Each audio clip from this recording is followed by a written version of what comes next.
Значи,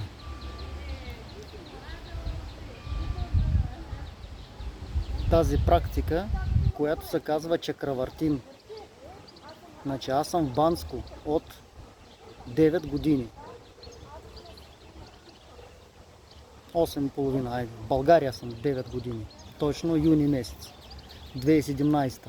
Идвам от Украина. Аз съм от българска майка. Коренна българка. И от украински баща.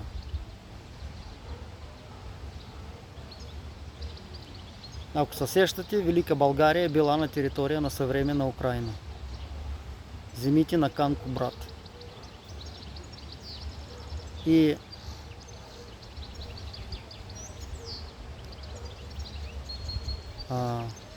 девизът на българите е "Съединението прави сила", изречено от Канко брат и завещано на неговите синове.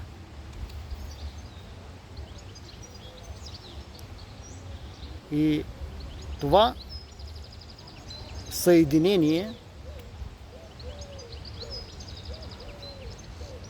на санскрит се казва тантра.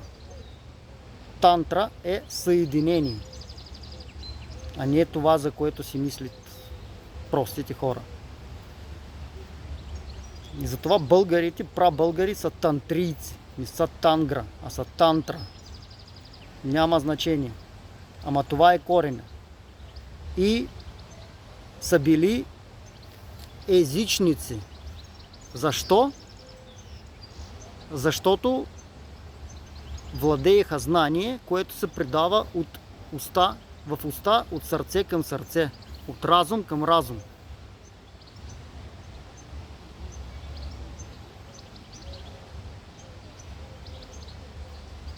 Езичници, защо? Защото са владели Словото. Словото. А Словото е Бог, който още не е наясно. И тези езичници са по-просветени. Всъщност са били истински просветени. Тези, които владееха и знаеха това знание.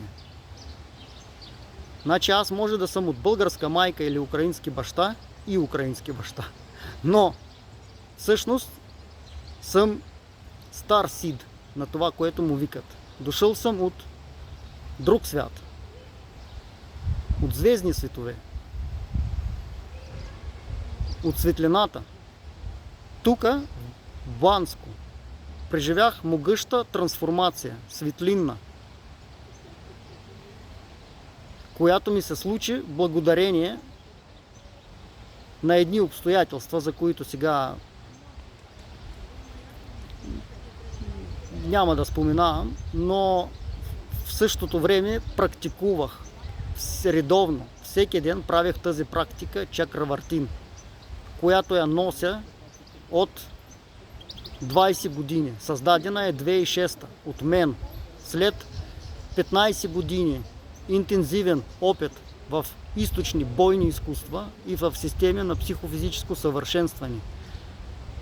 Ушу, кунг-фу, чигун, багуа, тайчи, винчун и още около 10-12 течения.